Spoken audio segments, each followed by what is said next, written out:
So I bet you're wondering what is about to happen with Saturn in Pisces. Hey y'all, I am Jasmine Wilson, owner and founder of House of Chiron Astrology. I am also a Reiki master and a mental health professional.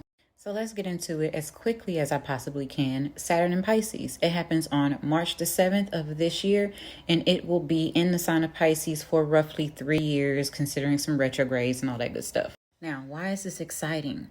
Because we've been dealing with Saturn at home in Aquarius doing the most. So Saturn entered into Aquarius March of 2020, literally right when we had the pandemic and the shutdown here in America. And so now it's moving into Pisces. Pisces dissolves all the boundaries. But Saturn still has its Saturn tendencies, rules, regulations, hardships, lessons, boundaries, restrictions, all that. Saturn is the Lord of karma and the father of time. And Pisces is about creativity, spirituality. Pisces rules things like photography and cinema, movies, makeup, anything that can create an illusion. So for the next 2.5 to 3 years, we are definitely going to experience some rules, regulations, and restrictions and limitations on spiritual practices, creativity, what they can put in and out of movies and photography. So meaning like the airbrushing effect and all that good stuff. Wanting things to be more real, that kind of vibe.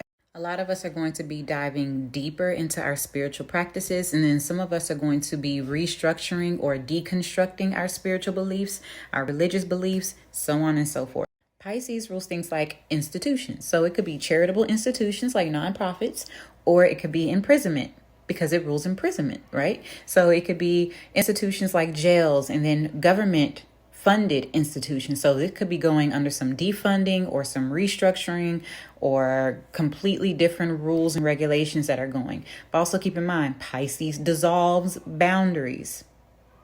Pisces also rules things like medicines and poisons. So there may be some rules and regulations being put on medicine, or we might experience a shortage of medicine. We might even have some legalization of some things too, on a broader scale. Pisces rules the marine life as well as the water supply. So with it ruling poisons, there may be some rules and regulations being placed on medicine, poisons, and chemicals because of spillage and things of that nature, like, poisoning the waterways. I think we've just recently had a situation like that in Ohio. We might have like a restriction or a limitation on seafood over the next 3 years. I can keep going on and on about this, so I'll be posting a full, deep, in-depth video on my YouTube channel. But in the meantime, comment your rising sign so I can give you a general idea of where this Saturn energy is happening in your chart.